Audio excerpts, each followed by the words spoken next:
Presidenti i Rus Vladimir Putin është i hapur për paqe në Ukrainë dhe po zhvillon bisedime intensive me Shtetet e Bashkuara për konfliktin, cili është aq i ndërlikuar sa që përparimi i shpejt që dëshiron Washingtoni është i vështirë për t'u arritur, deklaroi të mërkurën Kremlini.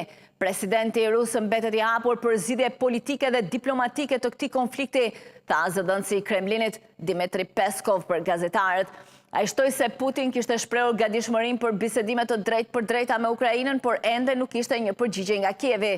Pas kësaj deklarate të Kremlinit, ministri i jashtëm i Ukrainës tha se Ukraina është e gatshme për bisedime paqeje në çdo format nëse Rusia pranon një armpushim të pakushtëzuar.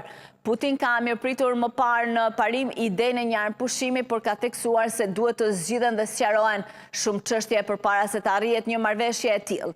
Kremlini përsëriti të mërkurën se objektivat e Rusisë duhet të përmbushen, por preferencat e Moskës janë që të arrijnë ato në mënyrë paqësore.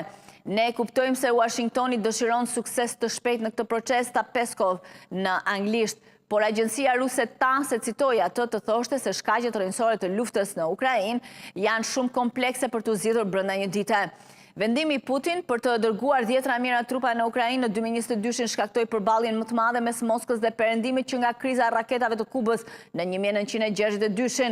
Ish presidenti amerikan Joe Biden, liderët europianë dhe Ukraina e cilësuan pushtimin si një përpjekje imperialiste për grabitje territori dhe u zotuan ta mposhtin ushtrinë ruse.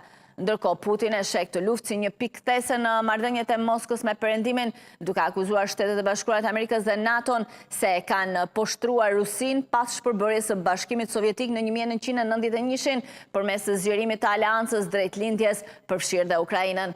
Putin tha në mars se mbështet në parim një propozim amerikan për armpushim, por luftimet nuk mund të ndalohen derisa të zgjidhen disa kushte të rëndësishme.